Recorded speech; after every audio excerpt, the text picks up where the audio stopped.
tal? ¿Cómo están? Buenas noches, bienvenidos. Esto es Decisión Libre 2023, el espacio de entrevistas sobre elecciones de Guatevisión y Prensa Libre. Esta noche, a tan solo horas de que se abran las urnas, continuamos con el análisis, las entrevistas, y tenemos ya en el set al jefe de la misión de observación electoral de la Unión Europea. Se trata de Jordi Cañas. Buenas noches, bienvenido a Decisión Libre. Buenas noches. Bien, y para realizar esta entrevista nos acompañan los periodistas Antonio Barrios y Otto Ángel. Buenas noches, Antonio y Otto. Buenas noches, Alejandra. A menos de 12 horas para que arranquemos la asistencia de los guatemaltecos a las urnas, así que hay mucho de qué hablar y mucha expectativa también.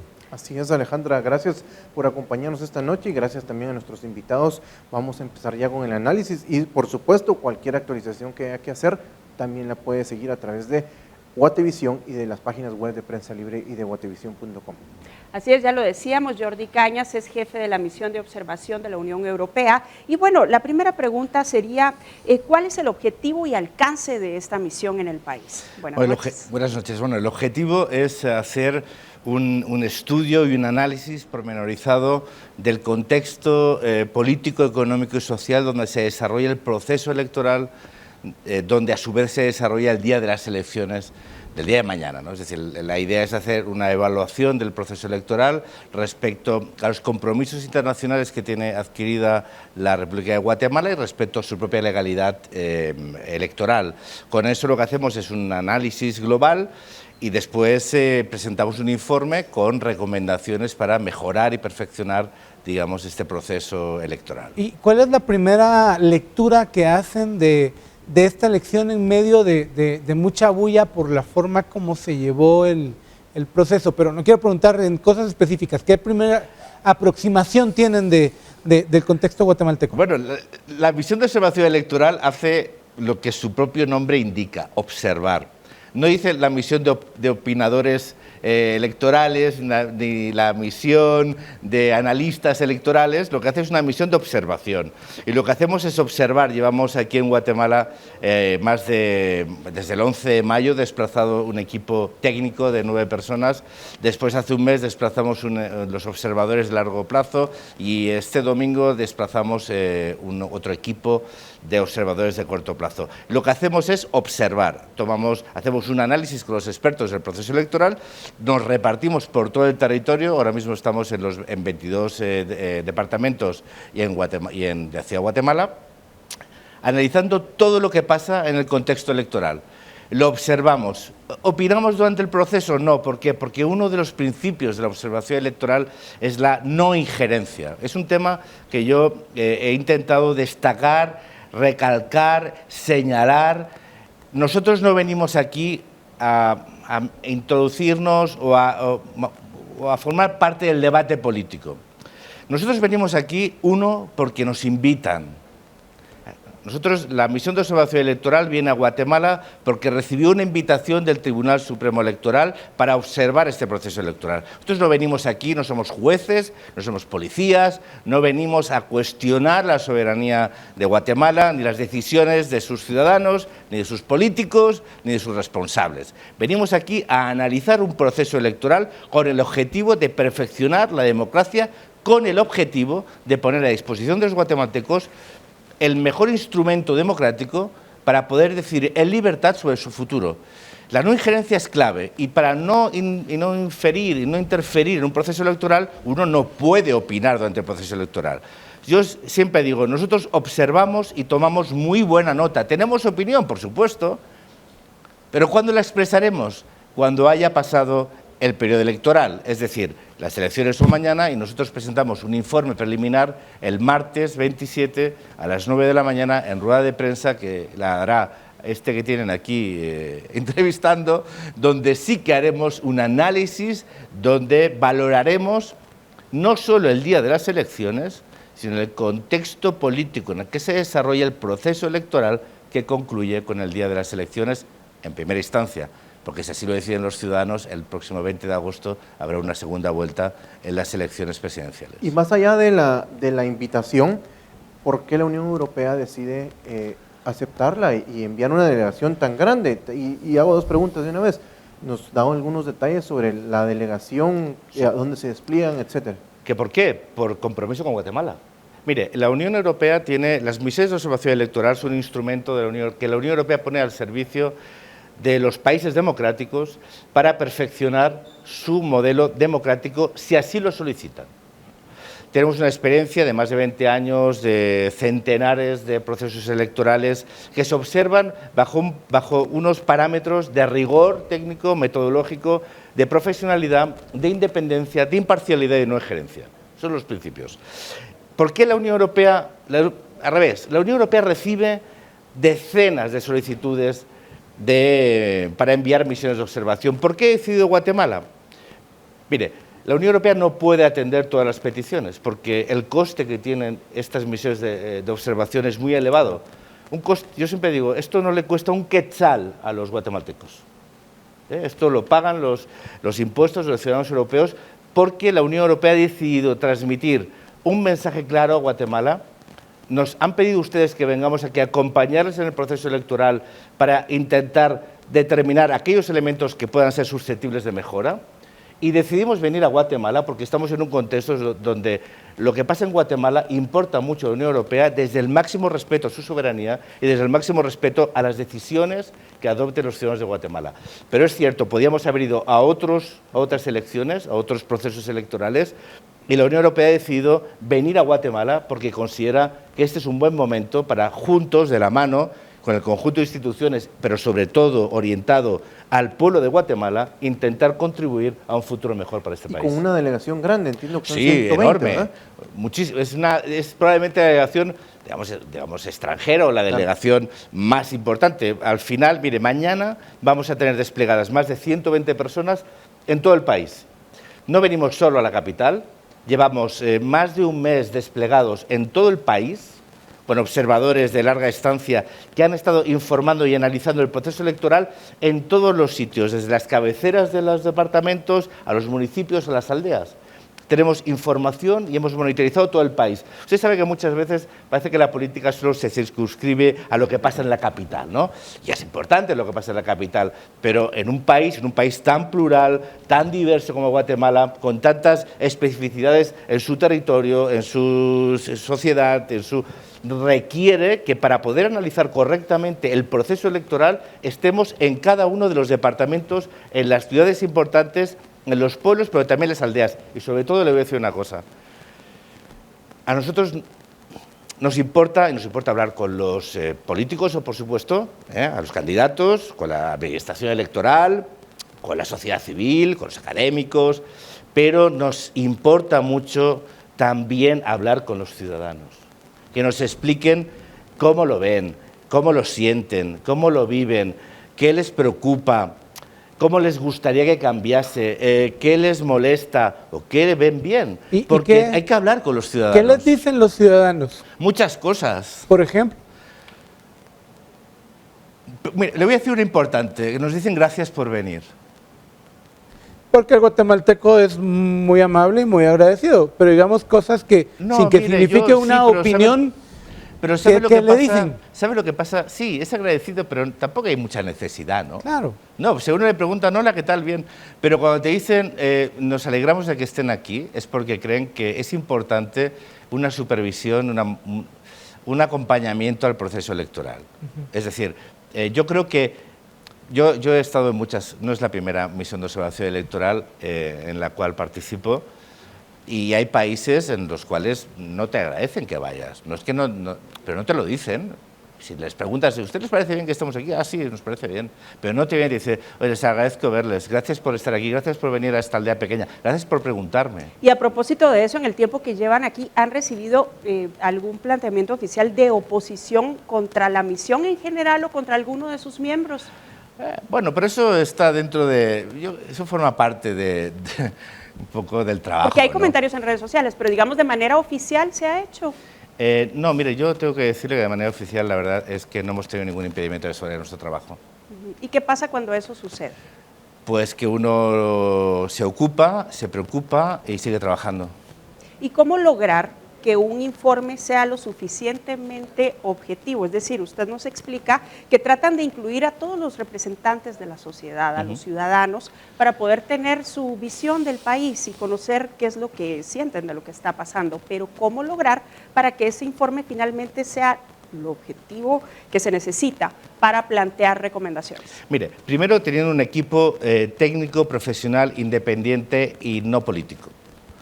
El equipo que integra el core team, que llamamos, que es el equipo central, el de análisis de datos, el de análisis de contexto político, el de análisis del sistema electoral, el de análisis de... son todos profesionales técnicos no políticos.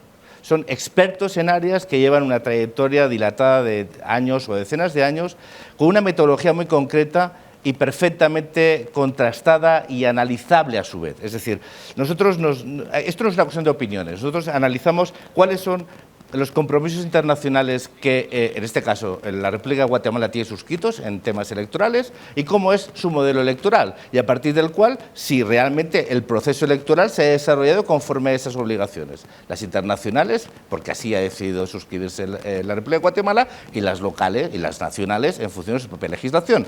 Y ese análisis es un análisis técnico. Aquí verán, si ustedes, supongo que sí, le prestan atención al informe preliminar que presentaremos el martes, verán que no hay opinión, son cosas fácticas, es decir, la realidad es clara y es fáctica, ¿no? Pasan una serie de acontecimientos que se analizan y que pueden determinar inferir una serie de situaciones. Eso realmente tiene a veces poca opinión. Jordi. Lo que pasa es que hay que decirlo. Yo siempre digo una cosa, mire, si algo tiene estos informes, le voy a decir y acabo, es que son claros. Porque ¿sabe a quién nos dirigimos nosotros con los informes? A ustedes, a los ciudadanos, a quien nos ve. Nos invita a un tribunal, en este caso, en el caso de Guatemala, el Tribunal Supremo Electoral. Pero nosotros nos rendimos, somos independientes hasta de la Unión Europea. O sea, a mí me nombró el señor Josep Borrell. A mí el señor Josep Borrell ni me ha llamado, ni me llamará para decirme lo que va a decir ese informe. Yo no lo permitiría, somos aparte de formaciones políticas diferentes. Ustedes estuvieron en Venezuela, usted estuvo en Venezuela. Estuve en Venezuela. Cuéntenos qué fue lo que pasó para poner un poco de contraste sobre eso, porque ahí llegaron y luego ya no los invitaron. Sí, aquello fue un contexto, para mí probablemente sea de las experiencias en misiones de observación más, digamos, intensas, por ponerle un calificativo, digamos, amable. Recibimos unas presiones enormes. Era un contexto muy complicado y ¿sabe lo que hicimos? ¿Qué? Lo correcto. Y ese informe fue valorado positivamente por toda la oposición, por todos los estamentos internacionales, por todos los analistas imparciales, y solo no fue bien recibido por un gobierno que, como no le gustó lo que dijimos, no nos invitó a presentar el informe 2 meses después de que se presentó. O sea, que eso puede pasar. Sí, claro. Cuéntenos que puede cuál pasar. es el proceso que tiene que seguir la misión. Oye, espero que no pase. Entonces, ¿cuál es el proceso que tiene que seguir la misión? Digamos, presentan este informe preliminar y qué es lo que tendría que seguir. Sí, nosotros como le digo, hemos estado desde hace casi 2 meses aquí, desde hace un mes con el despliegue en el territorio. Hemos ido recibiendo toda la información, esperamos al día de mañana para tener, digamos, el último episodio del proceso electoral, que es el día de las elecciones, que es el más importante, porque al final son los ciudadanos donde depositan el voto y hay que garantizar que el voto, el recuento, la transmisión sean transparentes, correctos y ejemplares. Y a partir de ahí nosotros emitimos un informe preliminar donde hacemos un análisis del contexto, del proceso y del día de las elecciones.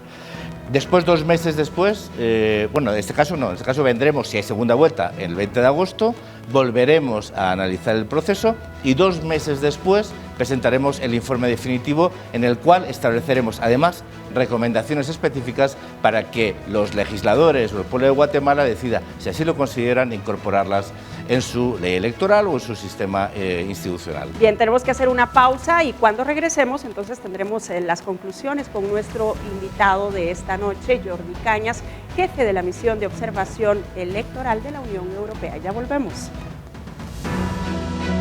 Bien, gracias por continuar con nosotros. Esto es Decisión Libre 2023. Hoy en el estudio, en este primer bloque, nos acompaña Jordi Cañas, jefe de la misión de observación electoral de la Unión Europea. Bueno, hablamos entonces de cuál es el objetivo de la misión, qué es lo que viene en los siguientes días, además de este informe preliminar, porque les hace falta reuniones con ciertos sectores, nos contaba. Sí, nosotros, de hecho, si hay segunda vuelta, que parece indicar los datos que así será, lo que aprovecharemos será para todavía reunirnos con más gente. Hemos hecho centenares de reuniones, centenares. El martes desglosaremos todas las reuniones y con quién hemos tenido, porque no solo la hemos tenido con candidatos o con representantes de la administración, la hemos tenido con sociedad civil, la hemos tenido con la academia, pero queremos todavía llegar más al pequeño detalle para acabar de tener una imagen lo más, digamos, rica y plural posible del país, ¿no? O sea, nosotros queremos construir nuestro informe final, ojalá escuchando casi, a mí me gustaría que todas, pero eso casi a veces es materialmente imposible, ¿no? Pero sí todas las voces y toda la pluralidad de la realidad guatemalteca. Nosotros, cuando a veces nos dicen, pero vosotros, ¿por qué os reunís con todo el mundo? Digo, ¿por qué? Porque queremos escuchar todas las voces. Porque una sociedad no puede uno solo reunirse con aquellos que considera que están más próximos a lo que uno piensa, porque eso sería un sesgo de confirmación que un análisis objetivo no puede permitir. ¿Y esas voces tienen coincidencia, Jordi? Pues sí, le voy a decir que a veces, incluso desde el antagonismo, hay ciertas coincidencias, algunos elementos que deben ser modificados, sí. Y le pregunto porque, a ver, y eso está bien. Usted ha estado en buena parte de la región y además, no, lamentablemente no de la región, el mundo entero está teniendo una deriva hacia el autoritarismo, ¿verdad? Sí. ¿Cómo percibe a los guatemaltecos en ese sentido? Porque estamos rodeados de países cada vez menos democráticos. ¿El guatemalteco qué le dice? ¿Lo siente proclive o no? Mire, yo lo que hay siempre es una diferencia entre lo que quieren los ciudadanos y cómo se desarrolla muchas veces la clase política y las decisiones que adopta. Pero no solo en la región, en todo el mundo. O sea, en general hay una amenaza a las democracias liberales, en general hay un retroceso de las democracias liberales en un contexto donde los problemas y las realidades hacen muchas veces que algunos busquen atajos.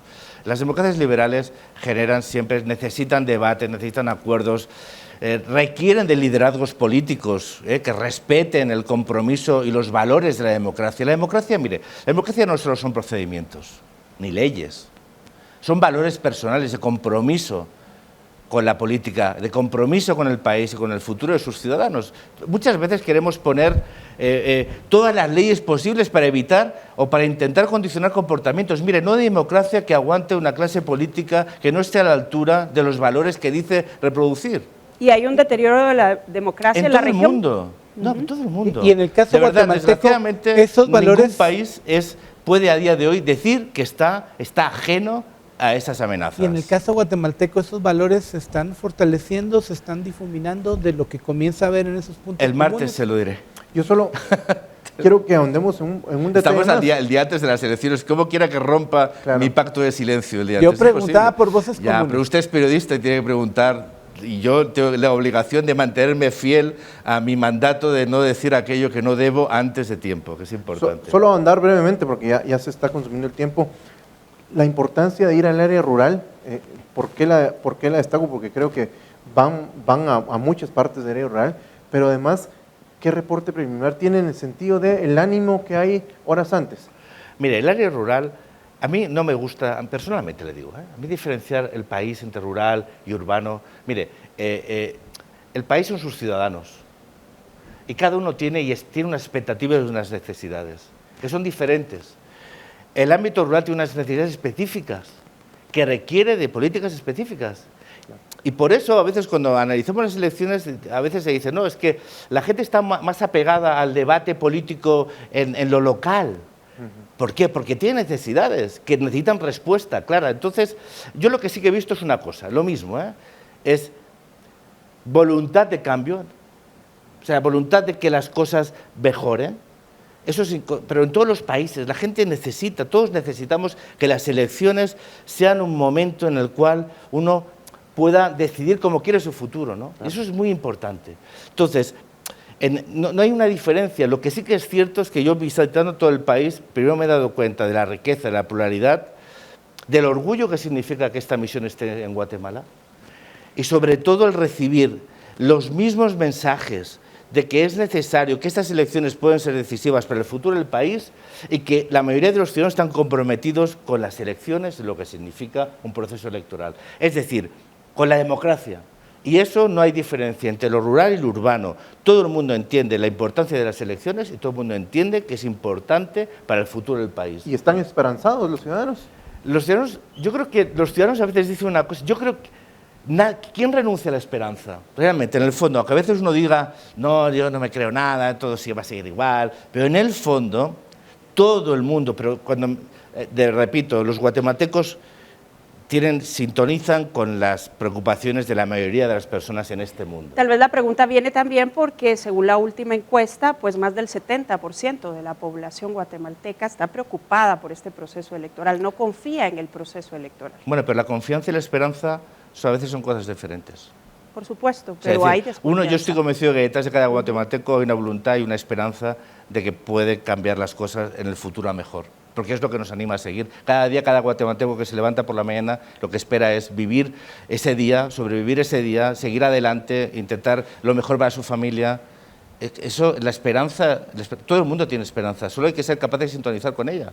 Y las elecciones son un momento para sintonizar con ella. Es decir, por eso son importantes los procesos electorales. Por eso es importante decir las elecciones, porque es un día que se puede sintonizar, es un momento en el cual se puede sintonizar con la esperanza de los ciudadanos, no solo con su enfado, con su cabreo, con su... No, también con la esperanza, porque yo estoy convencido que en cada guatemalteco, como en cada persona, siempre hay una luz de esperanza. Cuénteme una cosa, después de presentar su informe preliminar o los informes que vengan, ¿qué tanta atención le pone la sociedad e incluso los gobiernos a lo que ustedes recomiendan? O sea, ¿sí se aplica o no, de acuerdo a la experiencia que han tenido en otros países? Depende. Sí, en Guatemala, de hecho. Depende. ¿Depende de qué? Pues depende de la voluntad del legislador. Mire, en la mayoría de las ocasiones los cambios, de hecho, fíjese, en el 2016 hubo una reforma de la ley electoral. El 2019, como ustedes saben, después de cada elección se puede abrir un proceso, no se hizo, pues ahora se puede volver a abrir. Entonces, nuestras propuestas seguramente podrán ser utilizadas en ese debate que después de estas elecciones se deberá de abrir, porque esto, fíjese, esto no lo tienen todos los países, es decir, no todos los países después de un proceso electoral abren un periodo de consultas o de análisis sobre cómo perfeccionar su modelo. Eso es una cosa, creo que importante, que en Guatemala pasa. Pero al final son los legisladores. Mire, yo siempre digo, mire, nosotros venimos porque nos invitan, hacemos el análisis con el máximo respeto absoluto sobre el país en el cual estamos analizando su modelo electoral, y nuestras propuestas siempre intentan contribuir de una forma constructiva a lo mejor. Pero de eso dependen los legisladores, es decir, dependerá del resultado de las elecciones de mañana, o de las elecciones de mañana y del día 20 de agosto, si así se decidiese, para que se inicie un proceso donde el necesario debate sobre cómo perfeccionar la ley electoral o el modelo electoral, los legisladores decidirán, pero eso al final, y ahí no es que acabe, nosotros, para que vea por qué venimos.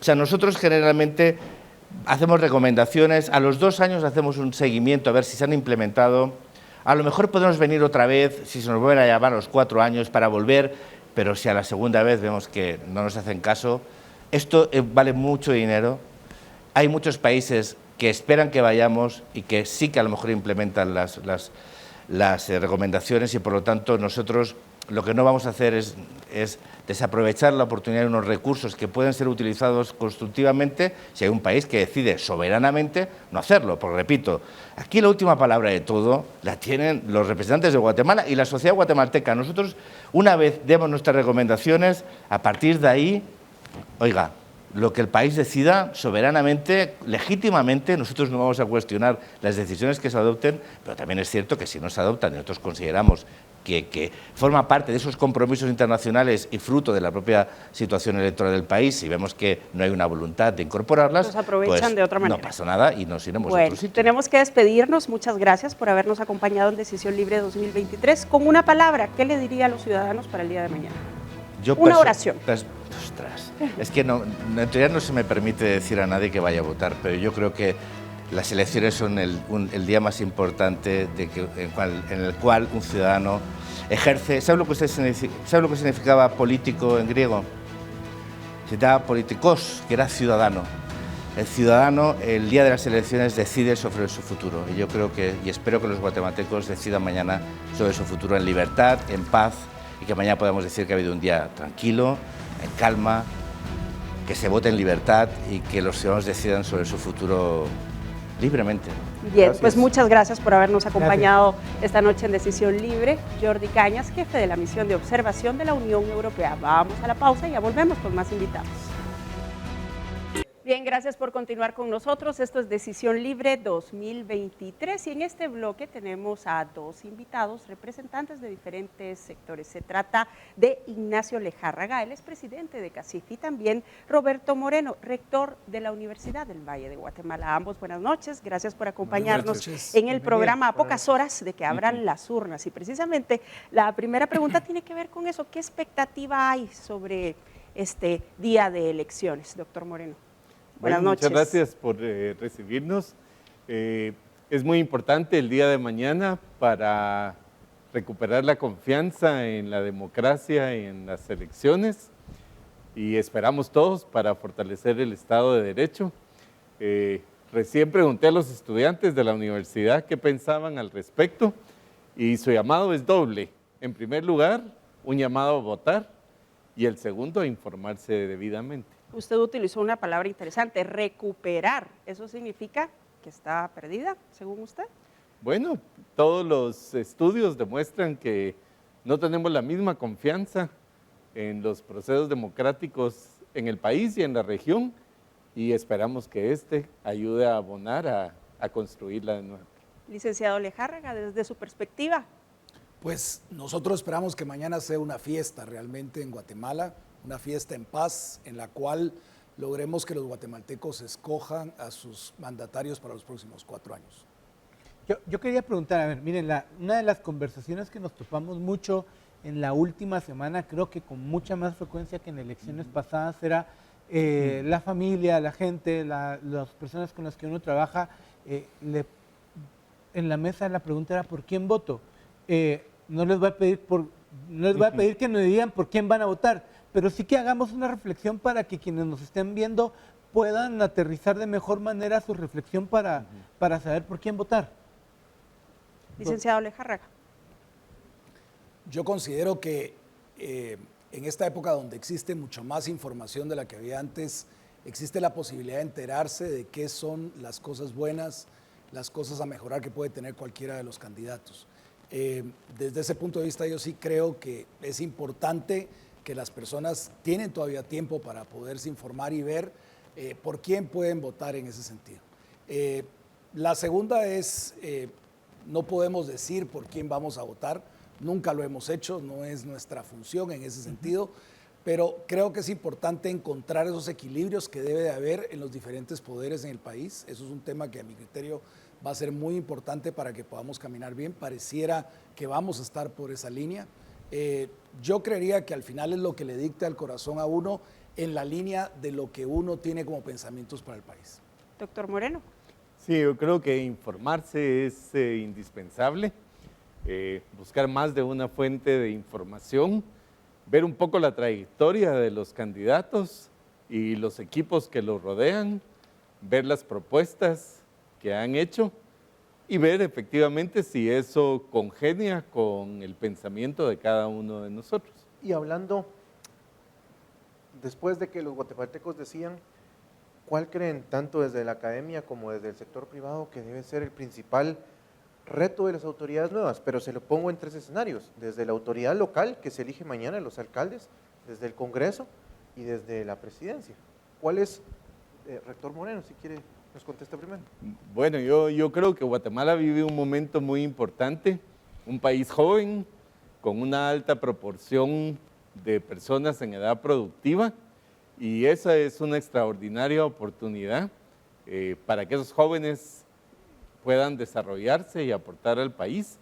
Y bueno, esperamos que las propuestas nos lleven en esa dirección y que el bono demográfico efectivamente contribuya al crecimiento y al desarrollo del país y al bienestar de todos los guatemaltecos. Licenciado Lejárraga. Yo en lo personal creo que lo importante es que se recupere de alguna manera, como bien usabas la palabra, Roberto, el hecho de la confianza de las personas en la democracia y la confianza también hacia las cosas buenas que un gobierno puede hacer. Yo lo dejaría por ahí. A todo nivel, desde A lo todo local, el Congreso, la presidencia. Totalmente. Ahora, desde CACIF ustedes tienen también una misión de observación, hacen diferentes recorridos. Y usted nos comentaba que ha hablado con estudiantes y tienen diferentes iniciativas. Desde las experiencias de cada uno, sector privado y academia, ¿qué es lo que más preocupa? ¿Qué es lo que han escuchado? Licenciado Lejárraga. Yo lo que les diría es, quisiera repartir lo que es un proceso electoral en 4 etapas. Hay una primera etapa que es la etapa previa a que se abra el proceso, que en este caso tuvimos ahí algunos temas con lo que fueron campañas anticipadas y demás. Hay una etapa en la cual se abre el proceso y está todo el tema de lo que son los candidatos que van a poder correr. Pasamos a una tercera etapa que es la que estamos en este momento, que es la elección per se. Y una cuarta, que muy bien lo decía el señor Cañas, que es esos reportes que demos, los que somos observadores, como es el caso de CACIF, para que realmente busquemos hacer los cambios necesarios en la legislación que pueda haber en Guatemala. Si me centro en el día de hoy, que estamos en la elección per se, lo que buscamos es que estas corran y caminen de una manera tranquila, correcta. Yo creería que 2 elementos principales que se deben tomar en cuenta para esto es, uno, la logística. Tanto Roberto, que tiene un centro de votaciones a su cargo en la del Valle, como su servidor, que estuvo en la tarde observando varios centros, pues todo está listo desde ese punto de vista, solo esperando las cajas a las 4 de la mañana. De lo que hemos podido ver, de las auditorías que se le han hecho a los sistemas y demás, creeríamos que vamos a tener un sistema que va a funcionar bien y esa cuenta debería ser un proceso que caminara bien. Eso es tal vez lo más importante que tenemos en este momento. Ya mañana, una vez tengamos resultados, pues la madurez de los políticos de aceptar los resultados que hayan podido haber. Miren, ¿y qué se respira hoy sábado cuando uno visita esos centros? ¿Qué sentimiento se puede percibir como para pensar cómo va a ser el ánimo público mañana? Bueno, yo pensaría que es una fiesta en el caso nuestro. Hoy todo el día estuvieron trabajando distintos miembros de la universidad preparando el centro de votación y realmente hay mucha expectativa de que las cosas transcurran bien y que a raíz de este ejercicio podamos fortalecer los procesos de Guatemala de la mejor manera posible. Nos quedó pendiente conocer su opinión sobre la pregunta anterior en cuanto a la percepción de los estudiantes. Y los interesantemente, parte de la reflexión de los jóvenes iba en el sentido de que todas las posiciones a elección son importantes, que a veces le ponemos mucha atención a los candidatos a la presidencia y a la vicepresidencia, pero el llamado de ellos era que se informaran de todo, porque tanto el gobierno local como el Congreso, como el Parlacén tienen un papel que desempeñar y que todas las papeletas requerían una atención especial. Antonio. Si pudieran poner en orden de importancia 3 cosas que les piden desde ya las próximas autoridades, y vuelvo a todo nivel, desde las alcaldías, desde el Congreso y la presidencia. Rector Moreno. Bueno, en el país ha habido ejercicios muy importantes en los últimos años, iniciativas que han aglutinado a los distintos sectores, al gobierno, al sector privado, a la academia. Una de ellas es Guatemala no se detiene, que ha trabajado en distintos ejes, infraestructura, seguridad jurídica, capital humano. Todas esas áreas son determinantes para los próximos pasos que daremos y ojalá que esas iniciativas que ya han transcurrido y que están en marcha puedan ser adoptadas y fortalecidas en la próxima administración. Licenciado Lejárraga. Yo empezaría por el legislativo y con un tema que nos suele suceder, nos preocupan las elecciones mientras están las elecciones, pasan las mismas y como que no nos volvemos a recordar de ellas hasta dentro de 4 años. Yo, la primera petición que tendría al legislativo es que realmente revisen ese informe que la Comisión de Actualización y Modernización Electoral les entregará en los primeros meses del año que viene para que se tomen en cuenta las modificaciones que debe de hacerse a la ley electoral y de partidos políticos en el país para tratar de evitar esas dudas y ambigüedades que de alguna manera son las que considero yo fueron la principal causa de ese 70% de personas que tienen algún grado de desconfianza sobre el proceso. Es imperativo, desde mi punto de vista, que esa ley se modifique y se modifique con el consenso del Congreso que todos escogeremos el día de mañana.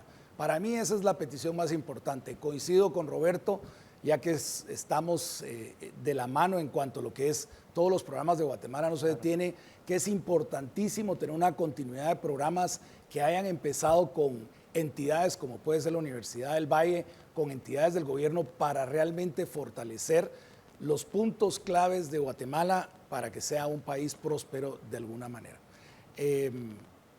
Les diría que principalmente por ahí serían mis peticiones. Bien, momento de una nueva pausa en Decisión Libre y ya volvemos con las conclusiones de este bloque. Gracias por su sintonía. Recuerde utilizar el hashtag Decisión Libre 2023 para sus comentarios. Gracias por continuar con nosotros. Esto es Decisión Libre 2023, el espacio de entrevistas sobre elecciones de Prensa Libre y Guatevisión. En este segmento estamos conversando con dos representantes de sectores de la sociedad. Se trata del licenciado Ignacio Lejárraga, presidente de CACIF, y también del doctor Roberto Moreno, rector de la Universidad del Valle de Guatemala. En este momento quisiera preguntarles de lo que va del proceso electoral y ya las puertas, como decíamos al inicio del día de elección, ¿qué elecciones les ha dejado cada uno dentro del rol que juegan en nuestra sociedad? Licenciado.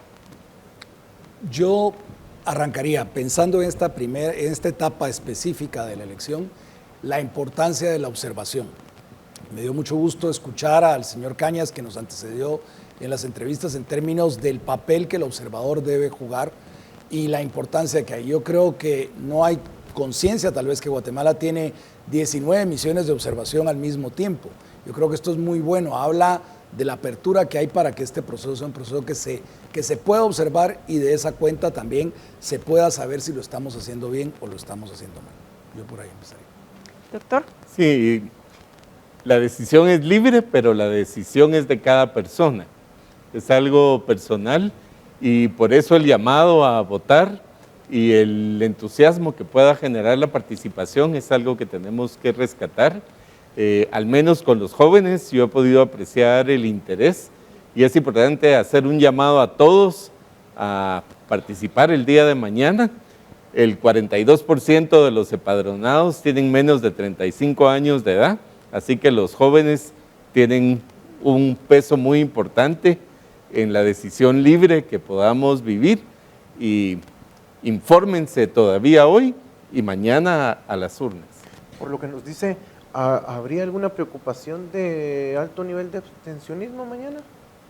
Pues no, yo al menos internamente he escuchado el entusiasmo, al menos de los jóvenes con los que he conversado, pero hay que insistir en la importancia de votar. Y desde el sector privado, la percepción en sí sobre la que pueda ser masivo, que tenemos es que estaremos más o menos en los mismos niveles que hemos tenido otros años. Lo que tal vez es una preocupación que tenemos y va a ser una lucha para la siguiente elección es el hecho de la cantidad de jóvenes que se quedaron fuera de poder votar por no empadronarse. Realmente el padrón que tenemos en este momento en Guatemala no es reflejo de su población, porque la gente joven no se empadronó y eso es algo que considero que es importante. O sea, la democracia se tiene que vivir desde la juventud. Yo he insistido en el ejemplo, tengo un hijo de 18 años y la ilusión que tiene de estar en un centro de votaciones, ayudando en una de las mesas, el haberse empadronado, esa necesidad que tenemos que la democracia la transmitamos a la siguiente generación es importante y que esos jóvenes también tomen la responsabilidad de también escoger a las autoridades. Para mí eso es clave. Es una amenaza para la democracia guatemalteca el nivel de, no de abstencionismo porque puede andar en lo mismo, pero sí de la nulidad de los votos. La encuesta nos dice que básicamente el segundo candidato más votado va a ser nulo. Eso nos plantea un reto. ¿Cómo atenderlo? ¿Cómo lo ven? Bueno, yo pensaría que es importante profundizar en el conocimiento de las propuestas y de los candidatos y efectivamente tratar de a través de esta información, dar la mejor decisión posible. Licenciado Alejandro. Creo que existen candidatos que ya no están corriendo, que de alguna manera han incentivado a ese voto nulo. Puedo entenderlo desde una perspectiva de que se vea lo que pudo haber sido su importancia dentro de la contienda electoral. Sin embargo, realmente es un voto que se queda perdido desde un punto de vista técnico, porque lo que llega a suceder es, si no es un 50+1, no sirve de nada. Y realmente lo que hace es que las otras personas sí escojan a los que están en ese momento. ¿Pero manda un mensaje? Considero que sí lo puede mandar. De cualquier manera, siempre hemos tenido un voto nulo, alrededor de un 4 o 5%. Por supuesto, la encuesta libre mostraba un 13%, es un nivel alto. No hay que perderse en cuanto a que... Pasaría a segunda ronda, nulo. Bueno, si fuera Pero un no candidato, aplica. ¿verdad? Pero no aplica. Sí, claro. Y a la larga yo lo que quiero decir es eso. Justamente, la ley es la ley. Y la ley lo que dice es el voto que vaya nulo va a ser un voto que se va a perder como tal. Puede mandar un mensaje, estoy de acuerdo, pero hace que no se escojan a las autoridades que se deberían escoger hacia adelante. Y a propósito de la encuesta, más del 70%, es una pregunta que hemos hecho constantemente porque llama la atención, más del 70% de las personas encuestadas pues dicen no tener confianza en este proceso electoral. A partir de esa respuesta, ¿qué precedentes se deben sentar en este proceso? Doctor. Bueno, en primer lugar, como decía antes, cuando la persona no se empadronó a tiempo, eso ya de por sí limita su capacidad de participación. Y la confianza, la construcción de la confianza no depende solamente de los candidatos, la legitimidad de las nuevas autoridades va a depender del grado de respaldo ciudadano que tengan, y por eso es importante que las personas se involucren, participen, den su voto, y esperamos que a través de ello puedan recuperar un poco la confianza en las elecciones. Licenciado Alejandro. Yo vuelvo a insistir en el tema de la importancia del cambio a la ley electoral y de partidos políticos. Yo repartí en 4 lo que es el proceso, y realmente si nos damos cuenta lo que pasó en ambos, ¿verdad? Candidatos que quedaron fuera porque hicieron campaña anticipada, luego candidatos que pudieron quedar fuera porque no se inscribieron adecuadamente o lo que pudo haber sucedido, no tenían un finiquito. Todo eso es lo que de alguna manera, a mi criterio, ha causado parte de esa sensación de que como que el proceso es un proceso que no se está llevando a cabo de manera correcta. Eso es parte de lo que genera la ley electoral que tenemos en este momento, y es parte del por qué necesitamos modificarla, para que quede mucho más claro si debe haber o no una campaña anticipada, si debe haber o no un financiamiento de determinada manera, cuáles son los requisitos que deben de cumplirse o no, temas como lo que puede ser el finiquito.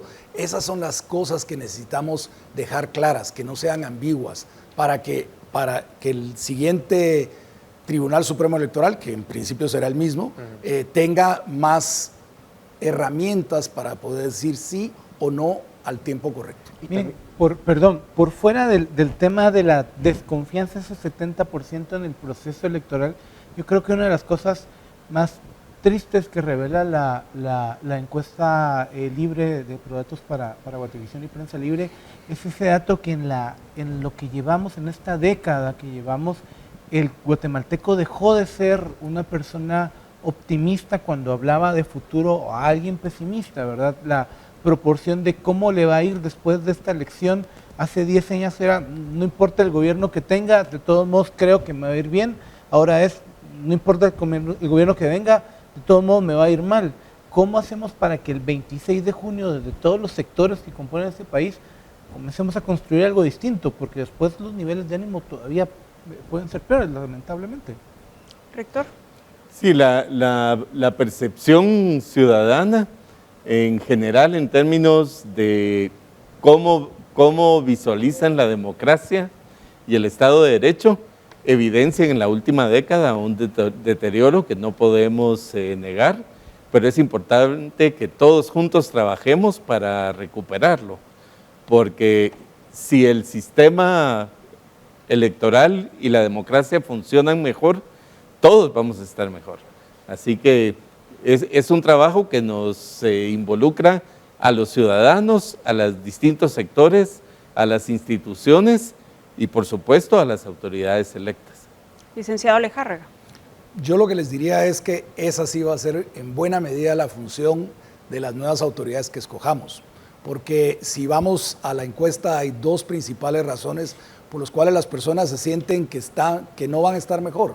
Un tema, lo mostraba, era seguridad, otro tema era su situación económica personal.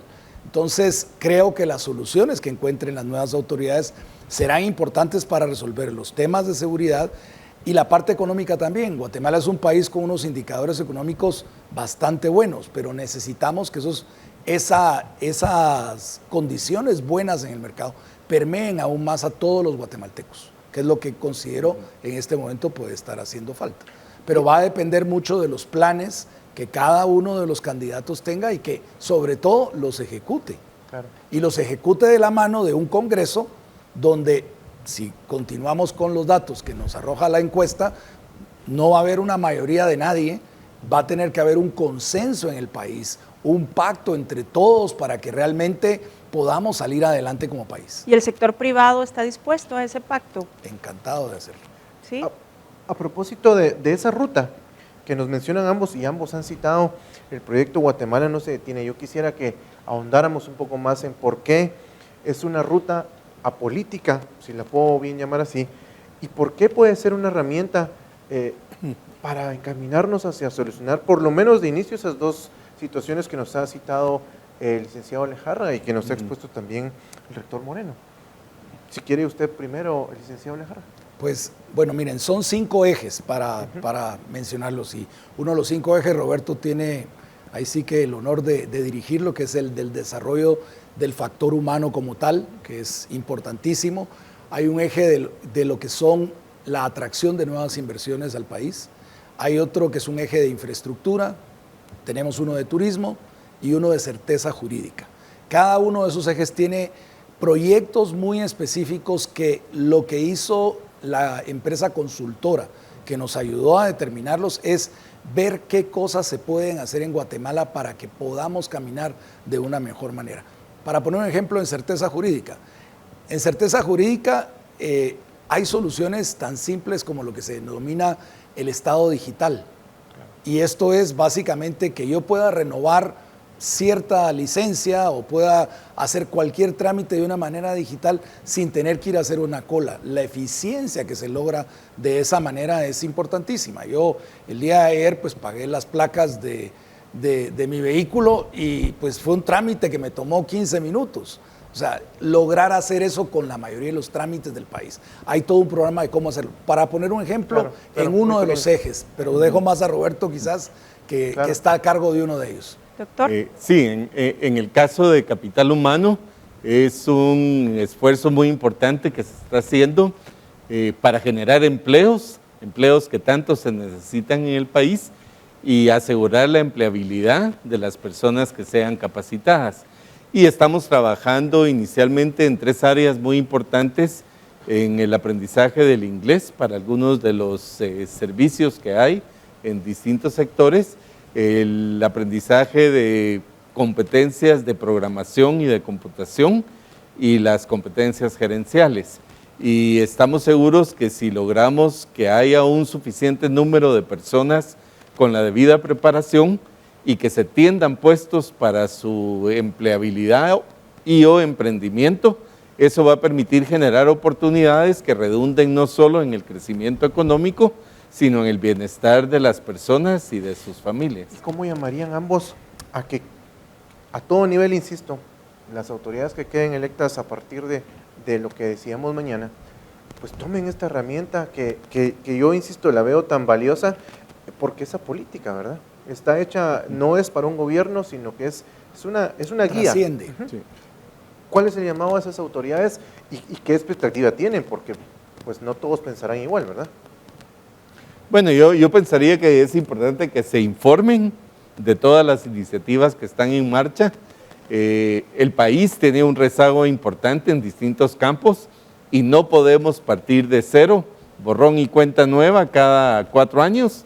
Tenemos que aprovechar estos ejercicios que ya están en marcha, que han ameritado un estudio muy profundo y en donde distintos sectores ya han manifestado su compromiso y su trabajo para echarlos a andar. Le pediría a las autoridades que lo tomen. Sí, claro.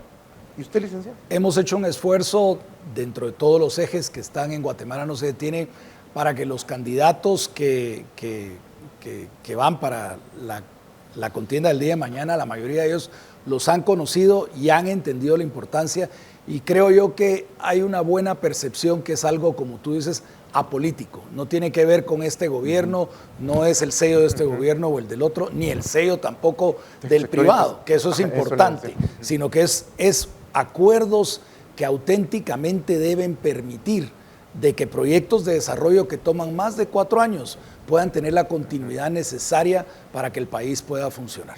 Y es que lo increíble, tal vez solo, es que incluso el proyecto tiene KPIs, o sea, tiene una medición que podemos hacer hacia algunos años. Así que, pues creo que será una buena herramienta, esperemos que la gente lo tome, los que tomen el poder. En todo caso, yo quisiera preguntarles alrededor de ello, más allá de mencionar candidatos o partidos políticos, según las propuestas que vimos en esta campaña, ¿ustedes creen que hay alguna o algunas o ninguna que coincida con esos ejes que están planteando, licenciado? Yo creo que la mayoría de los partidos han tomado conciencia de lo que hay dentro de esos ejes y han visto las coincidencias que hay con sus programas. Y yo creo que lo que habría es una adaptación de estos acuerdos, porque realmente son acuerdos, hacia lo que puedan ser los programas de gobierno que ellos traen. Y sí hay coincidencias, esa es una realidad. Doctor. Yo pensaría que fuera del fortalecimiento de la ley electoral, hay todo un trabajo que debemos de hacer para el fortalecimiento de la democracia y que tiene que ver con el fortalecimiento de los partidos políticos y de las plataformas.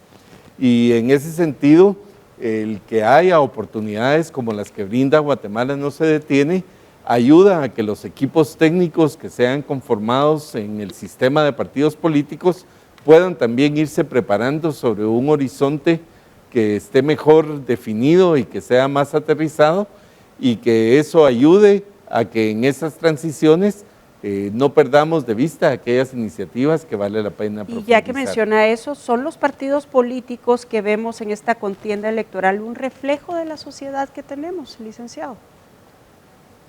Yo creo que sí. Realmente al final hay opciones que son las que los mismos guatemaltecos han hecho que tengan su valor y su peso. ¿Doctor? Sí, yo estaría de acuerdo. Hay un trabajo muy grande por delante que tenemos todos los ciudadanos, porque las dolencias y las carencias que pueda tener nuestro sistema de partidos políticos y el proceso electoral es también reflejo de algunas de las limitaciones que vivimos en sociedad. ¿Y cómo hacemos para gestionar tanto al nivel de partidos, verdad? Pero por encima de los partidos a nivel de sociedad, que tengamos acuerdos beneficiosos para todos, porque bueno, los partidos han llegado a algunos acuerdos que los mantienen y les dan oxígeno de funcionamiento que no necesariamente son los que terminan beneficiando al país, pero mi punto es, ¿cómo hacemos para que el 26 de junio se gestione algo que pueda ser el cemento de trabajo para todos, no solo a nivel partido, sino a nivel país? Yo vería una imagen un poco más de mediano y largo plazo, con el sesgo que tendría que tener. Nuestra población no tiene la educación que requiere, hay muchos jóvenes que se quedan fuera del sistema educativo. Les pedimos que se informen, que participen, que desarrollen ciertas competencias para su inserción en la democracia y en el mundo laboral, pero muchos de ellos no tienen esas posibilidades el día de hoy. O sea que tenemos que hacer una inversión muy fuerte los guatemaltecos para asegurar que todos los jóvenes tengan acceso a oportunidades de calidad. Licenciado Lejarrega. Yo creo que es el papel que tenemos que jugar nosotros, los que sí hemos tenido oportunidades dentro de este país de realmente hacer esos cambios. Empieza por los partidos políticos, por el sector privado, por los medios. Realmente todos tenemos que cumplir una función en tratar de lograr eso, pero los que hemos tenido esa oportunidad de poder salir adelante, los que hemos podido ir a un colegio, escuela, universidad, ser los primeros que demos el ejemplo para poderle dar oportunidades a todos los que vienen detrás. En una oración, ¿qué tipo de país tenemos, doctor? Bueno, tenemos un país con grandes oportunidades de mejora. Licenciado, Yo no le voy a decir el país que tenemos, sino el país por el que yo lucho. ¿cuál es ese país? Ese país es un país donde hay un Estado que sea funcional, donde todos los guatemaltecos tengan oportunidades. Bien, pues de esta manera concluimos este segmento de Decisión Libre. ¿Alguna conclusión para el día de mañana, de acuerdo al rol que juega cada uno, licenciado? Pues yo nada más pedirle a la gente que tengan la conciencia que uno no puede luego criticar si uno no vota, y pedirles que realmente vayan y voten, es importante. Doctor. Sí, yo me sumo al mismo llamado a que todos nos informemos y participemos el día de mañana. Bueno, a ambos muchas gracias por habernos acompañado esta noche en Decisión Libre y seguramente estaremos hablando en las próximas horas para dar seguimiento a los acontecimientos. Gracias a ustedes. Bien, Gracias. hoy nos acompañó en este bloque Ignacio Lejárraga, él es presidente de CACIF, y también Roberto Moreno, rector de la Universidad del Valle de Guatemala. Vamos a la pausa y ya se encuentra con nosotros la licenciada Raquel Zelaya, presidenta de Así Es, con quien estaremos haciendo un análisis de las expectativas que se tienen también para el día de la elección. Quédense con nosotros. Bien, continuamos en Decisión Libre 2023, el espacio de entrevistas sobre elecciones de Prensa Libre y Guatevisión. Y en este momento le damos la bienvenida a la licenciada Raquel Zelaya, presidenta de Así Es, para continuar conversando y con el análisis y las expectativas, por supuesto, del día de mañana, el día de la elección. Licenciada Zelaya, buenas noches, bienvenida a Decisión Libre. Pues muchas gracias. Es una gran oportunidad compartir con ustedes y la audiencia en esta oportunidad. Cuéntenos qué expectativas se tiene para el día de mañana de acuerdo a lo que se ha observado en los últimos meses. Bueno, pues si me permiten cuento una anécdota. Por favor. Así Es, pertenece a la misión de observación electoral y venía para acá cuando me compartieron un video de una de nuestras observadoras en Chajul, bajo una lluvia intensa y un derrumbe, pero ella se reporta y dice, estoy viendo cómo atravieso y con su mochila de la MOE. Entonces yo me pregunté, ¿verdad?, cuando se habla del desencanto que se expresa a través de varios entrevistados, y cómo hiciéramos para que ellos vieran este acto de esa mujer que en un área como Chajul, que ha sufrido tanto, que está tan aislado, que tiene tantas carencias, y ella viendo cómo cumple su compromiso ayudándose de un celular, cuando a veces con menos dificultades renunciaríamos a cumplirlo. Entonces creo que es ese espíritu que ya se dijo anteriormente, el espíritu de esperanza que no tenemos derecho de denunciar totalmente, porque yo, más allá de una fiesta cívica, creo que mañana tenemos un encuentro con la historia. Vamos a marcar realmente una de las últimas oportunidades que tenemos de realmente fortalecer la democracia y de hacer avances sustantivos. El ir a votar o no, el votar en blanco o por determinada persona, estamos realmente enfrentando nuestra condición de ciudadanía con Guatemala. ¿Por qué sería una de las últimas oportunidades? Porque, como se menciona y las encuestas de ustedes mismas lo reflejan, hay un desencanto que no le falta razón, pero yo creo que esta oportunidad de la votación, tal vez demasiado soñadora puedo expresar, pero yo quisiera pensar que las personas que queden para la segunda vuelta, en lugar de esa tremenda campaña negra que uno puede anticipar, más bien lo que no se ha podido hacer, se prestaran a debate sobre sus perspectivas de los principales desafíos que tiene Guatemala, que tomaran en cuenta que en los equipos que están en esta contienda electoral, sin decir nombres, pero yo les diría, de la mayoría de candidatos vicepresidenciales, yo veo que se podría hacer un gabinete importante, aceptable, con experiencia, con conocimientos, en fin, dado que no hay un arraigo muy grande de partidos políticos, porque eso no lo podría yo decir en partidos que tienen una enorme tradición de partidos políticos, ¿verdad? Pero en esta, donde realmente hay tanta volatilidad en los partidos, creo que podría haber, con el liderazgo de quienes queden en la segunda vuelta, el fomentar una actitud un poco de construir país. Usted Doña dice, Raquel, ¿cuál es el mejor escenario para el país mañana a las 6 de la tarde? Uno regularmente pregunta cuál es el peor, pero creo que es bueno que hablemos cuál es el mejor escenario. Pues el mejor es que sin mayores hechos de violencia haya un recuento en un tiempo adecuado, que coincida con el conteo rápido en sus resultados, con lo cual será un elemento importante para la confianza y que haya aceptación de la ciudadanía de los resultados. Nos gusten o no nos gusten, yo creo que eso sería lo deseable. Y ya pasando de lo material, que el clima mejore, porque sí es muy vulnerable el país en infraestructura como para que pueda haber situaciones que impidan votación por estos temas.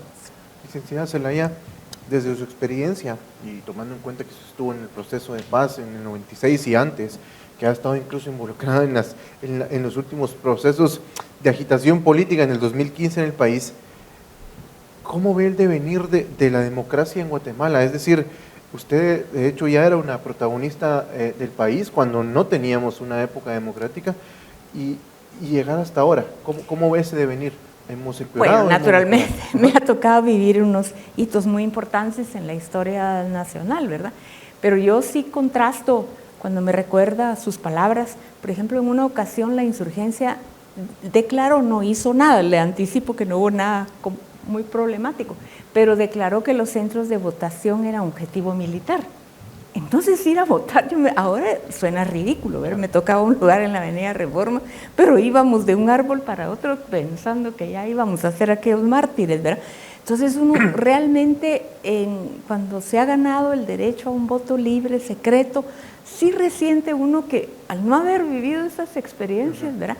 Hay una juventud, no solo la guatemalteca, muy desapegada de la política, muy desentendida del servicio público, muy individualista y con una cultura en que lo digital le ha llevado a que mira mucho la política, pero no la estudia, no la analiza, no la compara.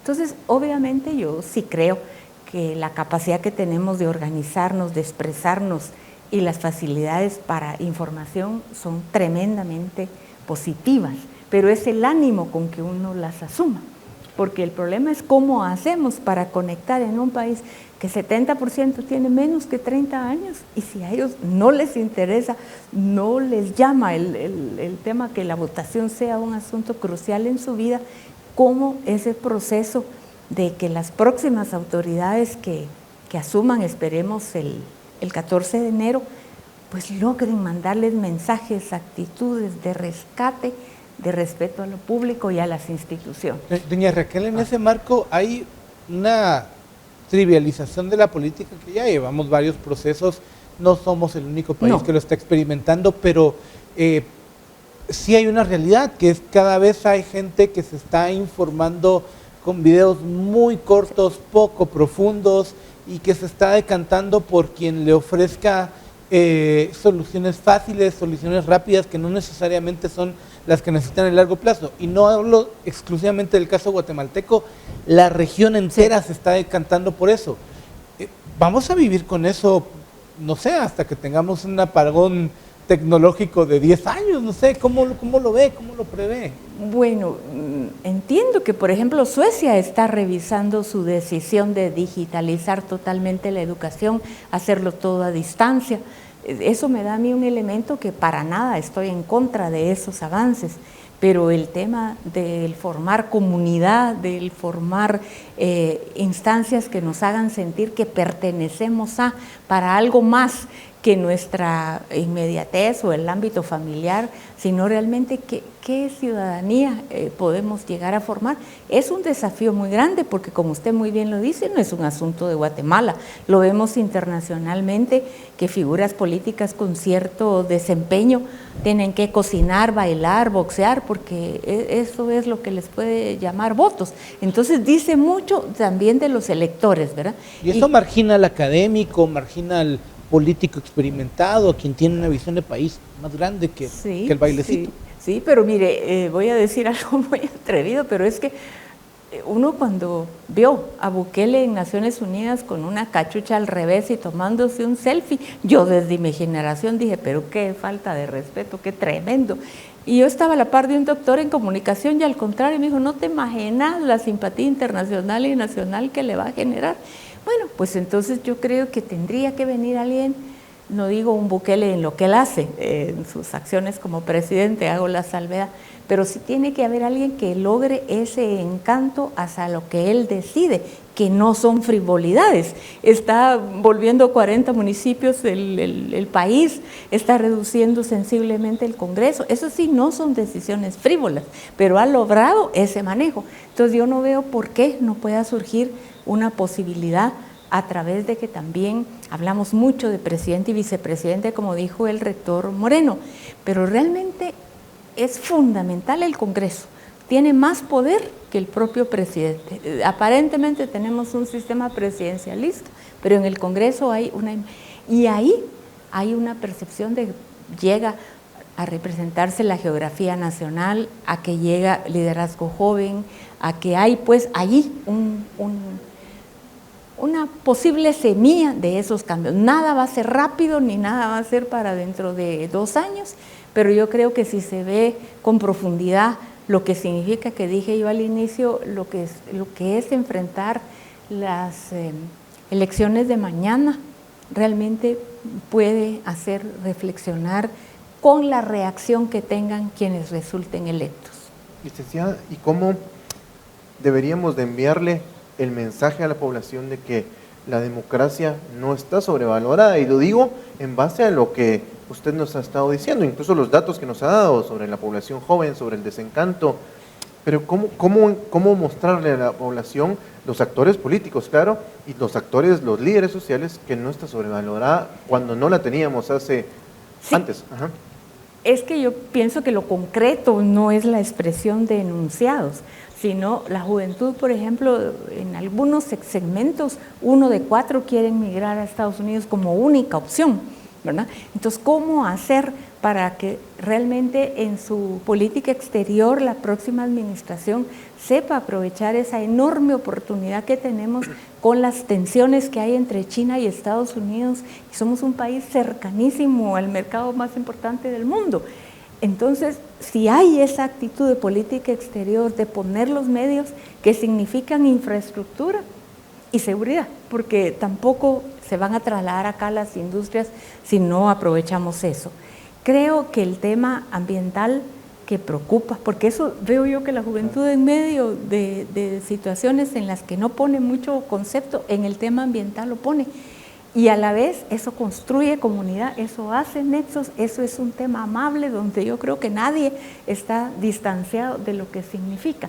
Entonces, involucrar organizaciones jóvenes, tomar en cuenta las diferentes culturas que conforman Guatemala, en fin, procesos que puedan despertar aliciente, porque cuando uno ve que el migrante va a ir a ganar $20 la hora a Estados Unidos, pues ese sí es una desventaja comparativa que va a pasar mucho tiempo para que ese sea el salario, ¿no? Pero entusiasmar, porque el joven se ve, yo veo, cuando hay un clic que le hace un tema noble, lo adopta.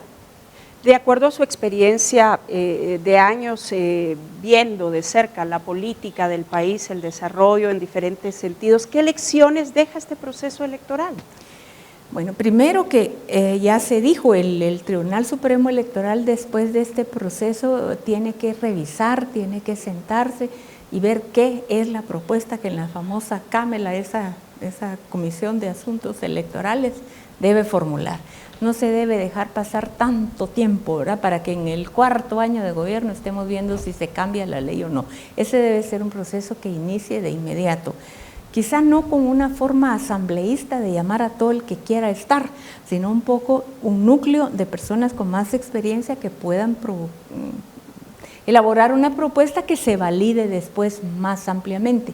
Y ojo de que como también en el Congreso hay una comisión de asuntos electorales, por Dios santo, no vayan a empezar los diputados también ellos con su comisión, sino que hay mucha necesidad de la madurez del Tribunal Supremo y los diputados que integran al menos la Comisión de Asuntos Electorales de coordinarse de alguna manera. Esa es la historia que hemos vivido para que no se concrete. ¿Y qué permitiría eso?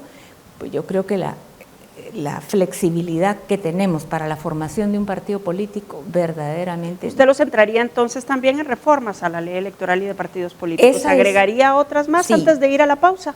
Creo que la elaboración del presupuesto que se está formulando este año para el año entrante, ahí sí que también los que estén para la segunda vuelta deben pensar que no deben estar en ofrecimientos para acá, para allá, cuando van a tener un presupuesto ya dado por este Congreso, y que solo revisarlo, y si tienen mucho apoyo y acuerdo, les llevará 2 meses. Y nosotros les estamos pidiendo cuentas de los primeros 100 días de gobierno. Entonces, un poco de realismo para que esos son los grandes jalones donde un presupuesto más adecuado, lo que es factible, ¿no?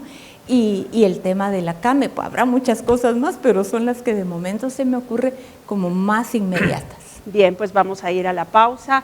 Esta noche nos acompaña Raquel Zelaya, presidenta de Así Es. Y al regresar vamos a unir a esta conversación al cardenal Álvaro Ramazzini, que ya está en línea. Así que quédese con nosotros. Gracias por continuar con nosotros. Esto es Decisión Libre 2023. En el estudio nos acompaña la licenciada Raquel Zelaya, presidenta de Así Es, y se une a esta conversación el cardenal Álvaro Ramazzini para contarnos cuál es su expectativa para el día de mañana. Buenas noches, cardenal, bienvenido a Decisión Libre. Cuéntenos, ¿en dónde se encuentra en este momento? ¿En San Marcos o en Huehuetenango?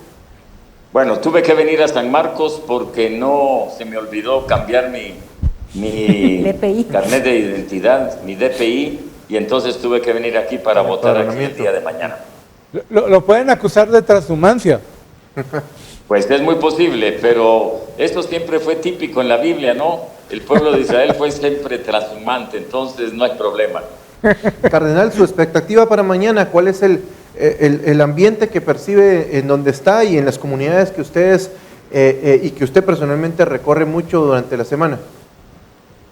Pues he visto un ambiente de pasividad, no he encontrado tanto eco de entusiasmo.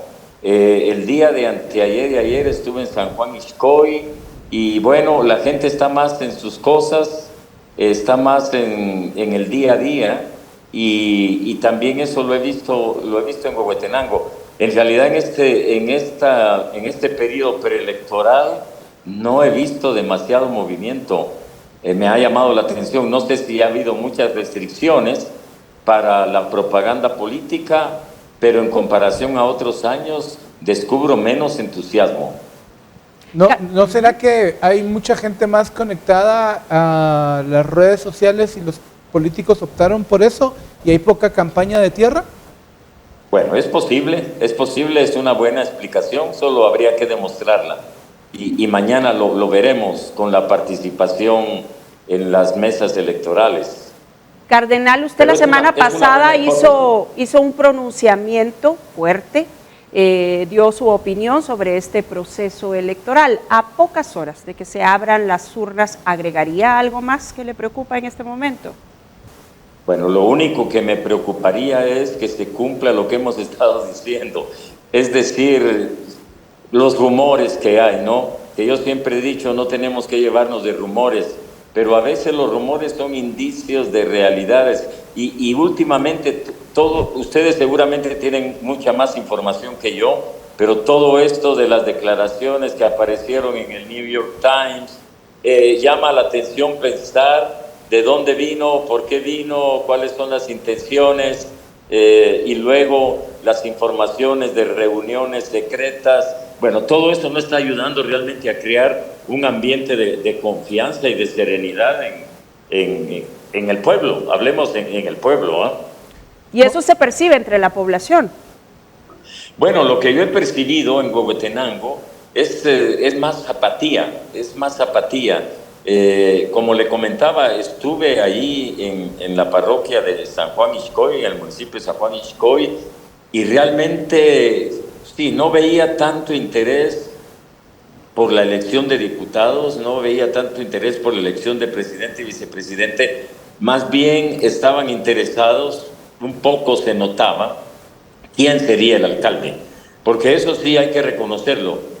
Los candidatos a alcaldes que han hecho una labor de propaganda diría yo, con una cierta intensidad en los pueblos. Eso sí lo he visto. Cardenal Ramazzini, ¿cuál sería el mejor escenario para el país mañana a las 6 de la tarde cuando cierren las urnas? ¿El mejor escenario bajo qué punto de vista? ¿Cuál sería? Bajo el punto de, Dígame. Si es bajo el punto de vista de elecciones en las que no haya ni el menor indicio de estar cambiando los datos, sería maravilloso. Si las dudas que ha habido sobre el sistema que se va a utilizar para computarizar los votos resulta realmente eficiente y objetivamente veraz, sería otro escenario maravilloso. Es decir, estamos en guatebolas, desgraciadamente, y no se aclaran ciertos rumores de manipulación de votos, del sistema de contar los votos, lo que habíamos dicho también, tantos fiscales jóvenes sin experiencia.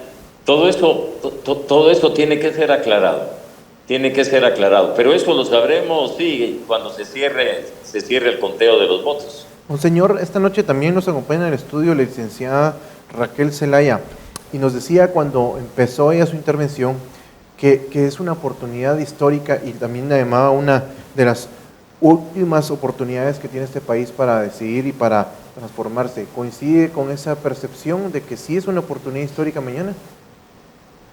Bueno, las votaciones siempre han sido una oportunidad histórica, porque es el momento en el que la población puede realmente expresar lo que desea. Que esto ponga en peligro el futuro de otro sistema, de otra posibilidad de elecciones, pues no estaría de acuerdo con eso, pero indudablemente no tengo tampoco elementos como para fundamentar la negación o la afirmación. Cardenal, uno mantiene siempre la esperanza de que las cosas mejoren. Hay zonas conflictivas en esa región del país. ¿Qué percepción se tiene y qué se ha escuchado sobre estos datos de conflictividad electoral que se han reportado? Bueno, en la zona de Huehuetenango no he tenido conocimiento de un cierto tipo de conflictividad, al menos el día de ayer ni el día de hoy. Más bien, escuchando las noticias, y ya que estoy aquí en el área de San Marcos, sí escuchaba que en Malacatán había habido problemas. Sin embargo, del Tribunal Supremo Electoral aclararon que se había arreglado. Huehuetenango en las noticias no aparece todavía, y espero que mañana no aparezca con lugares de conflictividad. Bueno, veremos, ¿verdad? Veremos. Bien, licenciada Zelaya, ¿qué opinión le merece lo que decía el cardenal en cuanto a las dudas que hay precisamente por estos últimos temas que se han puesto sobre la mesa, temas polémicos, la denuncia sobre sobornos a magistrados del Tribunal Supremo Electoral, por ejemplo? Sí, en eso coincido plenamente, que ese desánimo, esa no confianza en el proceso es la serie de dudas que el cardenal ha mencionado, pero en donde yo me planteo que obviamente esas denuncias reflejan instituciones que están fallando a sus propósitos. Y por eso pensaba, más bien cardenal, pensando en un proceso de Nicaragua, ¿verdad? Porque no podemos negar que estamos en un contexto en que hay muchas decisiones centralizadas. Y eso es el germen de situaciones mucho más autoritarias. Entonces de ahí devendría que hay elementos de duda, hay denuncias, hay sindicaciones. Y cabalmente el día de mañana, lo satisfechos o no que nos sintamos con los resultados, pueden confirmar o no ese desaliento. Y en cuanto a la certeza precisamente del conteo de los votos, ustedes en Asíes están a cargo del conteo rápido, por ejemplo. ¿Cómo observan ustedes, cómo observan lo planteado por el cardenal? Pues que tenemos una enorme responsabilidad asumida libremente e institucionalmente, y que es uno de los componentes que puede, digamos, reforzar la viabilidad de la aceptación ciudadana de resultados, haciendo la aclaración que nosotros el ejercicio de conteo rápido no estamos autorizados, y así lo aceptamos, a ser quienes lo damos a conocer. esto se le transmite al Tribunal Supremo Electoral como un instrumento de... Doña Raquel, para que todos hablemos el mismo idioma y particularmente la audiencia lo entienda, ¿qué es el conteo rápido? El conteo rápido es una metodología que mediante el despliegue, en este caso de 1.400 observadores en puntos que una muestra representativa ha diseñado, pueden como resultado dar una tendencia. Nosotros no vamos a duplicar al Tribunal Supremo Electoral, sino con esta metodología se mide tendencias. Entonces los resultados ya numéricos de cada una de las candidaturas pues será a cargo de las juntas y del Tribunal Supremo. El instrumento que nosotros damos es de verificación de tendencias. Ayer por la noche tuvimos a la presidenta del Tribunal Supremo Electoral en estos mismos estudios y ella nos decía que, estoy parafraseando, obviamente no es textual lo que les voy a decir, pero sí el sentido, que el sistema electoral de Guatemala estaba hecho de tal forma que como los mismos ciudadanos son los que cuentan los votos, los que designan los puestos, los que escanean y mandan los resultados, pues básicamente era infalible. Quisiera saber si coinciden con esa percepción. Podría empezar con el cardenal Ramacine. Una elección en manos de los ciudadanos es una garantía para todos, y luego pues escuchar a la licenciada Zelaya.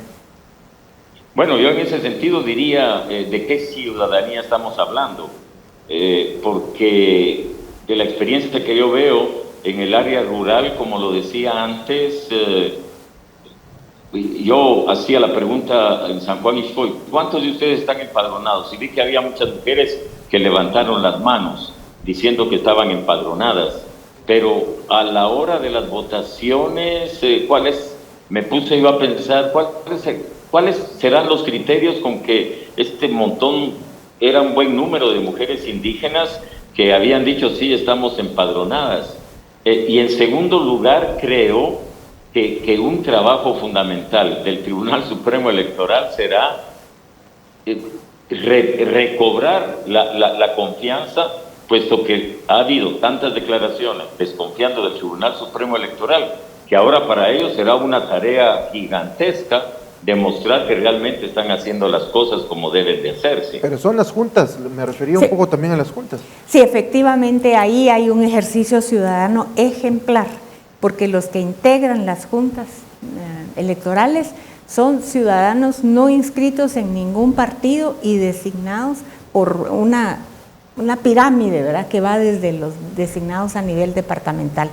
Esto, elección tras elección, desde que estamos, digamos, en un Tribunal Supremo Electoral establecido por Constitución, ha toda la vida dado como resultado un ejercicio en el cual la informática no ha tenido tanto que ver, cuanto que las actas son en papel, se distribuyen a todos los fiscales, a todos los representantes de mesa, a todos los observadores. Entonces, es un mecanismo rudimentario, pero que no hay forma de pensar que es fácil alterar esos resultados. Cardenal, ¿usted quería agregar algo? Perdón, no, sí, yo tenía una pregunta para Raquel. Buenas noches, Raquel, gusto de saludarla. Cardenal, el tema es, ¿qué pasa en el transporte de esas papeletas cuando van al centro, digamos así, a la oficina central en donde se revisa todo? Y porque muchas veces se ha tenido la desconfianza de que en el transcurso, pero ahora no sé si lo van a hacer físicamente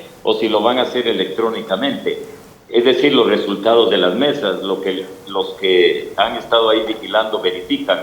Esas actas van todas así tal cual al centro del Tribunal Supremo Electoral, o van a ser trasladadas electrónicamente, porque la duda es que en ese transcurso, en ese viajar, pueda haber alteraciones. ¿Qué maneras hay de asegurar eso? Pues la manera de asegurar es que cuando se levanta la llamada acta 4, que es la que resume los resultados, lo firman los fiscales de los partidos ahí representados, la Junta, los observadores tienen acceso a los resultados, no al acta, lo acompañan esas cajas con las boletas, las acompañan físicamente de diferente manera, puede ser en un camión, en un pick-up, pero esos personas que han estado todo el día, miembros de las juntas electorales, físicamente llegan a entregar las papeletas al al Tribunal Supremo. Entonces hay un acompañamiento milimétrico de las boletas, no hay posibilidad de cambiarlo porque la base de la computación son las actas de papel que han elaborado Ese fue el temor, que aunque en otros países ya métodos biométricos se utilizan, pues hubo una parte de la ciudadanía que nos opusimos porque era muy sobre la marcha y con el nivel de desconfianza que hay no convenía entrar a sistemas biométricos. Eso, monseñor, no quedó aprobado. El tribunal tuvo la madurez de dar marcha atrás y de dejarlo para otras oportunidades.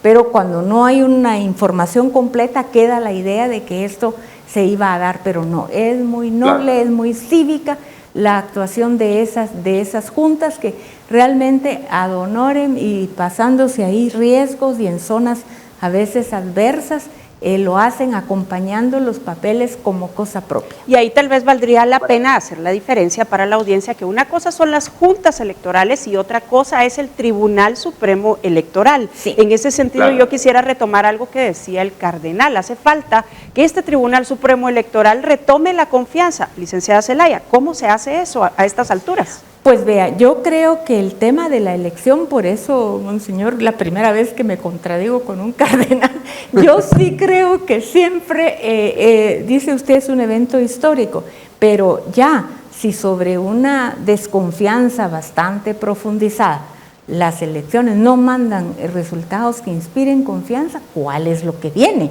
¿Verdad? Esa ha sido la historia de retrocesos democráticos importantes. Y tengo que decir, las actas de las juntas son las que determinan los resultados. El tribunal los puede dar a conocer, pero realmente los depositarios de las actas y los resultados de las votaciones son las juntas. Pero ¿cómo explicarle eso a más del 70% de la población que no confía? Pero digamos, yo ciudadano, ¿cómo puedo estar confiado que la gente de las juntas van a actuar de una manera honesta? Bueno, es decir, ¿qué garantía puedo? Estoy exagerando, ¿no? Estoy poniendo las cosas así en un grado superlativo de exageración, pero es que estamos viviendo en un país en donde la desconfianza es el pan de cada día. Bueno, monseñor, a nivel centroamericano somos el país con más desconfianza interpersonal al margen de las elecciones. Pero yo creo, pero ahí hay misiones de observación internacional de la Unión Europea, de la OEA. Pero en todos los puestos de votación no están. En el caso, por ejemplo, de la Comunidad Europea, tuve un encuentro la semana pasada con ellos y me decían que tienen poco personal para poder tener un control si hablamos de la responsabilidad de observadores externos. Pero ¿qué otra manera hay para poder asegurar la confianza en la población? Es la duda que tengo. Pero las misiones internacionales y nacionales ya sumadas no es poca gente. Acompañan los medios de comunicación que juegan un papel crucial. Se está teniendo también... ¿Y si los medios de comunicación están cooptados? Bueno, pero no todos. Pero en todo caso, ¿cómo retomar esa confianza, licenciada Zelaya? Yo pienso que de aquí a mañana, que el que está desconfiado va a seguir estándolo. Yo creo que tiene que ser la evidencia de los resultados que cruzándolos con las tendencias coincidan. Es lo más que se puede hacer, pero yo sí me puedo imaginar un evento electoral donde las juntas dicen tal cosa, los medios de comunicación, las misiones de observación nacionales e internacionales, es lo más que los focos pueden tener, porque sí hay un asunto que qué bueno el cardenal lo está reconociendo, con todas las limitaciones, el voto es secreto y es libre. ¿En qué sentido? En que podrán haber recibido las personas por necesidad una lámina, un dinero y todo, pero a la hora de votar, eso es su conciencia y eso creo que la gente lo tiene asumido. Entonces, claro, si fueran a hacer... Espero que lo tengan asumido de veras. Digamos, la encuesta como la que hizo Prensa Libre muestra una metodología que fue aceptada por los que de buena fe conocen, aceptan la metodología. Es que cuando falta ya la buena fe y tengo una tercera intención, así le decían a mi abuelita, si mi abuelita tuviera antena sería televisor, porque también no se puede llegar a un punto de total fe. Bueno, la iglesia ha llamado, la conferencia episcopal llamó a votar, ¿verdad? ¿Qué dice el cardenal? Hemos llamado a votar, pero cuánta gente de veras en estos tiempos de tanta precariedad, lo menos que les está interesando es votar, porque el día de mañana ni siquiera saben qué les va a pasar para poder tener trabajo y comer. Sí, pero el alcalde les importa. Es la perspectiva que yo veo desde la experiencia que tengo de las comunidades que visito en Huehuetenango, sí, que seguramente en la ciudad de Guatemala es totalmente diferente. De hecho, Monseñor Ramazzini coincidía con usted que el tema del alcalde sí está generando, no sé si la palabra sea pasiones, pero sí interés de parte de la población, ¿no? Es que el día que hay una comunidad que no le importe quién es su alcalde, entonces sí cerramos la puerta. Pues yo sí creo que ese interés. Pero hay muchas comunidades que son así, Raquel, que de verdad van a votar porque el alcalde les está dando dinero y les está ofreciendo regalos, desgraciadamente. En todo caso, cardenal, usted a estas alturas ve una salida, la misma pregunta que le hacíamos a la licenciada Zelaya, ¿ve una salida para recuperar esa confianza que se ha perdido? Bueno, la salida va a ser precisamente,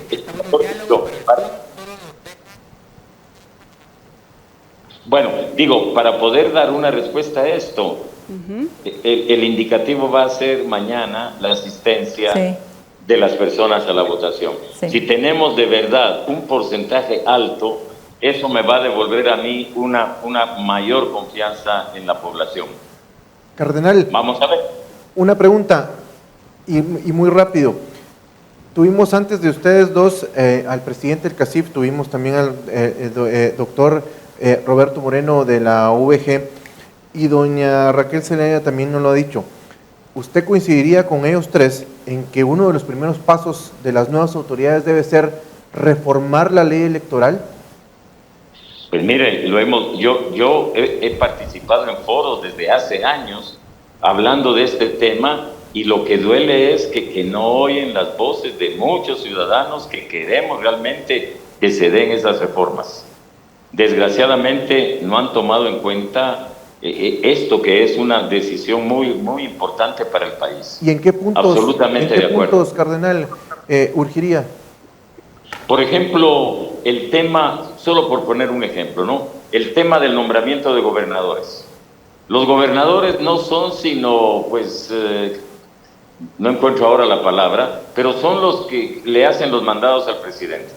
¿Por qué en los departamentos no podemos nombrar nuestros propios gobernadores? Solo por poner un ejemplo. ¿Y en qué otro punto cree que es urgente una reforma? Bueno, en este es el que ahorita se me viene a la cabeza, ¿no? Pero bueno, hay un consenso entre varios sectores de que debe de ser uno de los primeros pasos. ¿Coincide con eso, licenciada Zelaya? Sí, la ley electoral, sí. De gobernadores, de Monseñor, solo quería recordar que la ley del Ejecutivo dice, la letra de la ley, pues dice que la sociedad civil de los consejos de desarrollo propone al presidente una terna y que de esa terna sale el gobernador.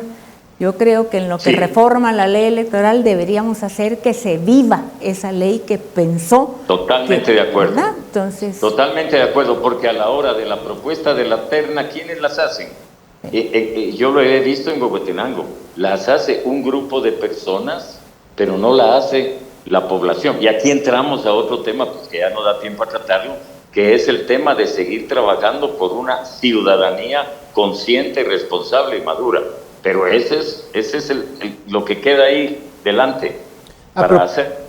A propósito de ciudadanía consciente y madura, Monseñor Ramazzini, ¿qué recomienda al guatemalteco mañana cuando esté en el atril con la papeleta? ¿Qué es la reflexión que el cardenal le hace a los guatemaltecos?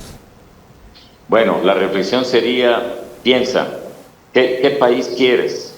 Piensa, ¿qué futuro quieres para tu familia? Piensa, ¿qué es lo que te va a significar para ti en el cumplimiento de esta obligación que tienes de ser ciudadano? Y piénsalo, siendo creyente o no creyente, piénsalo delante de Dios, porque nos estamos jugando el futuro de Guatemala. Una pregunta para ambos, por el tiempo. Históricamente, la encuesta libre, que tenemos 4 procesos electorales de hacerlo con probatos, nos ha dado un resultado muy interesante.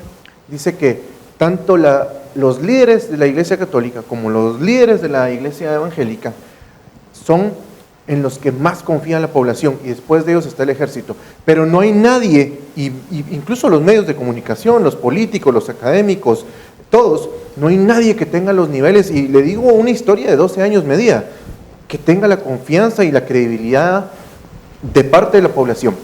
¿Cuál es el mensaje y cómo recuperar esa confianza desde la voz de la gente, de líderes como usted, en los que cree la población? Y se lo pregunto a ambos, quizá usted primero por alusión, cardenal.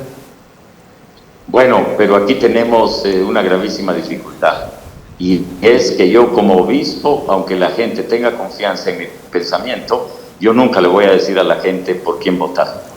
Es claro, decir, pero sí recuperar la confianza en el sistema o hacia dónde ir. Ah, bueno, eso sí, es decir que si queremos fortalecer la democracia, tenemos que participar de un modo responsable y libre en elegir a nuestras autoridades, totalmente de acuerdo, pero hasta ahí llega mi influencia. Y es ahí donde para uno como obispo es muy complicado, porque uno muchas veces quisiera decirle a las personas, miren, no voten por fulano. Bueno, yo lo hice en Huehuetenango.